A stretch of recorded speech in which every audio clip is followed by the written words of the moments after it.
Well, I must say, I think I feel at one with nature. And Yes. I think the lobster will feel at one with nature as well. I mean, Yeah. it's actually said that lobsters are the tears of the sea. So I see. Is that why we've arrived at this artistically simulating location? yes, well, I mean, you can see that the sea is very upset, and that's why it's raining. And Yes. and so this was an appropriate time to return the lobster to its natural habitat, where tragically it was taken many Uprooted. years ago. Uprooted, yes, and it's only fitting that we come back and kind of pay tribute to the dead. to the lobster. Yes, Yeah. I mean, lobsters are very special creatures, and you know we've got to get past the weather. Yes. And the kind of, you know, we've got to get past the plight of the lobster and think about the lobster as existential, you know, So not as a real thing, but as a metaphor for our own sadness. So the weather and the location really is quite appropriate, given the solemn tone of the work that you're producing at the moment, and the serious kind of in-depth nature of the work being produced right now. Well, yes, I suppose so. I mean, it's all shit, isn't it? Really. Well, Of course, I say that. Of course, what I really mean is it's quite spectacular. yes, Um, of course. God, this is fucking terrible. Let's go. Hello everyone, this is Art Nouvelle Vogue, and we are in conversation with Steve Richard Lawson today. And I must apologise for having to move indoors from our adverse weather conditions outside. Wasn't ideal, was it? That's quite all right. No, it wasn't. It wasn't ideal, but I actually feel it helped us connect the piece more with our surroundings. So I think we've been off to a flying start. Okay, that's good. So the situation in Morecambe Bay is highly crucial to the understanding of your work. Would you care to explain that for us? Well, Crustacean Tragedy here. I think that's yes, there we are. Crustacean Tragedy. If we just examine this for a moment, it's not focusing on it, but we have this lobster, and the plight of this lobster is twofold. I mean, the thing about Morecambe Bay is that really that's, as I explained to you on the pier, lobsters are actually the tears of the ocean. Mm-hmm. If we actually, let's listen closely a moment. You can actually hear the tears, you can hear the ocean cry. Can you hear that? Absolutely. Yeah. Yeah. Yeah. Yeah. Yeah. So you see, with Morecambe Bay, it was important for me to bring the piece to Morecambe Bay, to return the lobster to its surroundings, because, you know, Morecambe Bay is a very special place for the locals.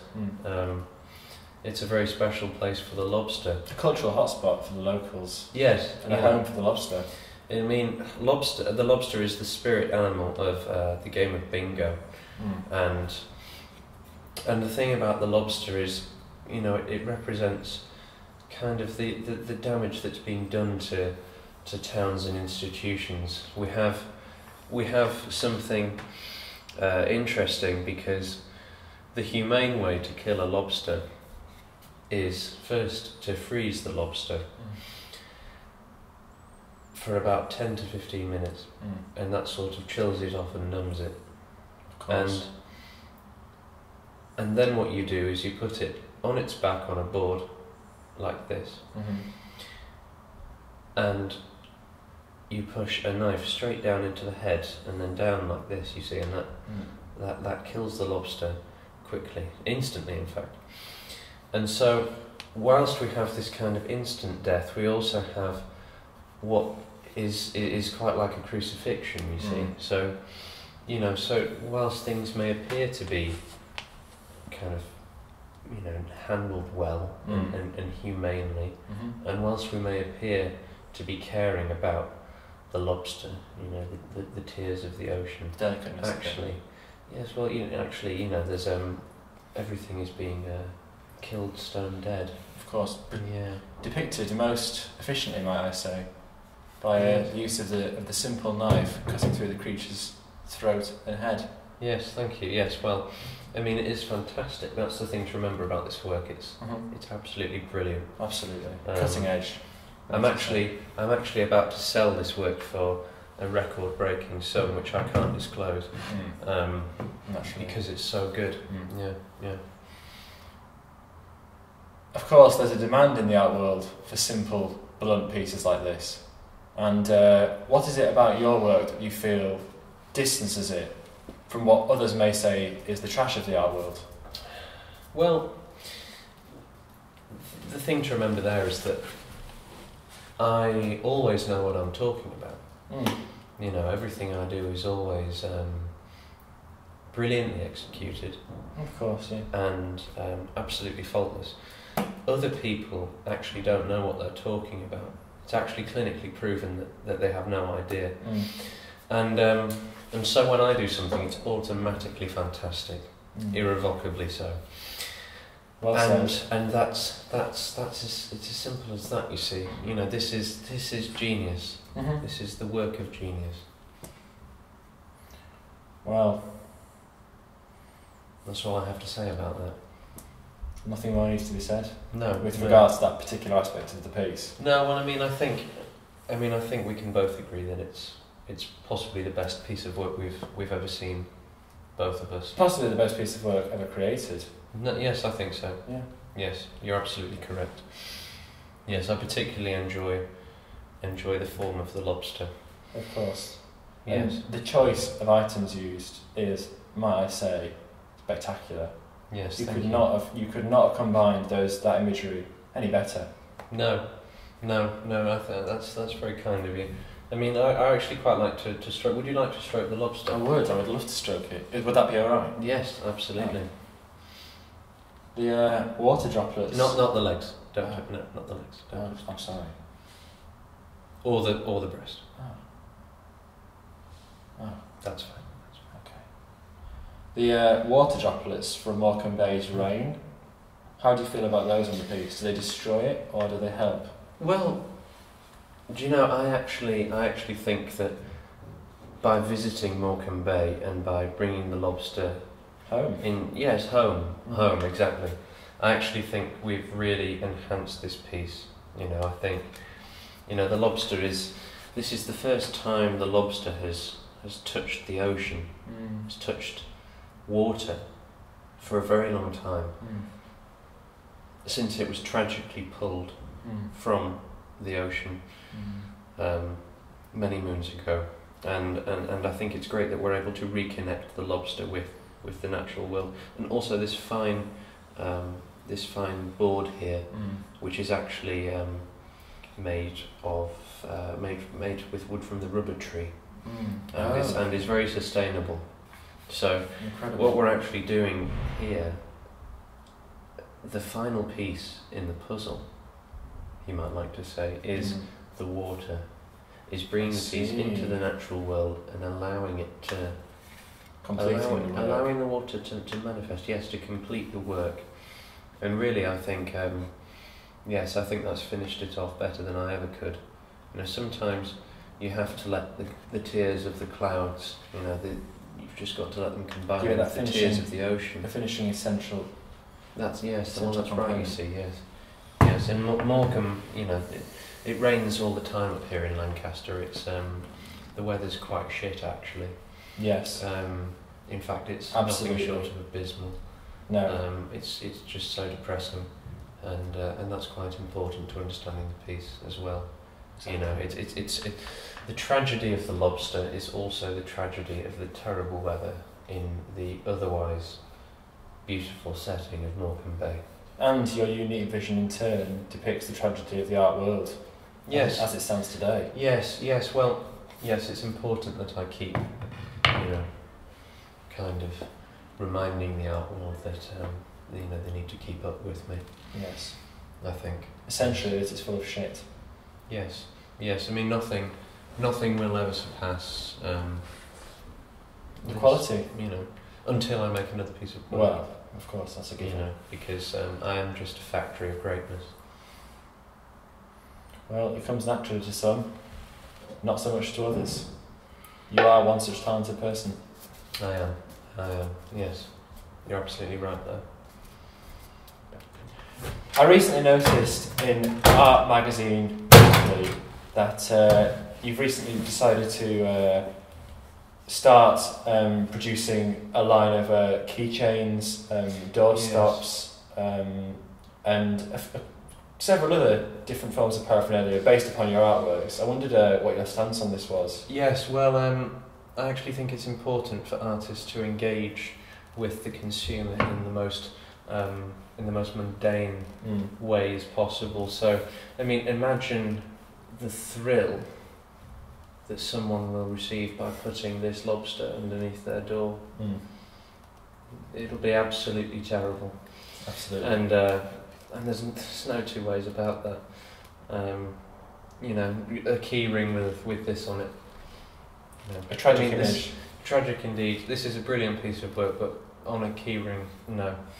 I mean, to be honest, I wouldn't be lying if I said I'd only done it for the money, actually. Oh, right, okay. Yeah, actually, I don't particularly care how they turn out at all. As long as they break within about 3 months and people have to buy another one. I see. So in terms, for you then, it's less an artistic endeavour and more a means of simply making expendable money? Yes, well, I like making things difficult for people, you see. Yeah. I enjoy watching, I enjoy wallowing in others' misfortune as an artist. I think that's the artist game, in terms of the merchandise and, charging people through the nose and then, watching them live to regret it. Okay. Basically. On a slightly less consumer-based level, what do you feel are the implications for the rest of the world with artworks like these, and this one in particular? Well, I mean, you see, allegorically this is a significant piece because of the kind of religious connotations that we have here in this crucifixion. Mm-hmm. And of course, crucifixion isn't purely a religious occurrence as some people mistake it to be. It's actually quite prominent in the world of the crustacean and in seafood, which is just tremendously unfortunate. And we really need to address the plight of the crustacean at a global level before we can do anything else. We've really got to think about how we're going to save the crustacean. I mean, but if I take this knife and, it's as if I've just killed this one crustacean, but this is happening all over the world. Absolutely. And the crustacean, is also a metaphor for the bee. Okay. We're killing the bee off slowly but surely. Violently. Violently indeed, yes. And it's tremendously unfortunate. But also for people as well. This is a very significant crustacean. Absolutely. This is the most important lobster in the world. In the world. It'll be an iconic image for years to come, and indeed already is. It's going to change the world. Not just the art world, but politically as well. I think people will come to realise that they need to listen to the lobster. The implications are enormous. Yes. And what do you suppose that this holds for the future of your work? Do you intend to carry it on, or would you like to No. perhaps focus on a new animal? No. No. Well, you see, the thing about this is that it's, because I've made something so good relating to this animal. I don't feel I can tackle an animal-based subject for quite a while now. Right. I think I'd like to do something involving, something that comes in a jar. Pickles. Or keys. Oh. Yes. But we'll see. I don't like to reveal my work because, you see, I think it spoils the indescribable thrill of the moment, which is experienced upon first seeing the work. Yes, exactly. I have to acknowledge that that's important to the audience, and I have to respect that by simply denying them any knowledge of anything that happens. I really think it's better that way. Well, as the genius creator that you are, that's entirely within your power. Yes. And within your own distinction, whether or how you would like to do that. Yes, yes, I think so. The choices are all yours. Yes, yes, they are, and they always will be. You see, that's the way it works. This is very pleasant construction. Did you know the padlock was actually first conceived 8 million years ago? All right. Yes. Fascinating. Thank you for informing us and our other audience about that. Yes, it was called the padlagi for a very long time. Oh. Yes. Beautiful, beautiful. Well, is there anything else you'd like to know? Because I'd quite like to go to bed now. Oh, well, you've enlightened us a lot this evening. Yes, I have. Yes. And we're very grateful for you taking part, Steve. Yes, of course. So, thank you very much. You're welcome.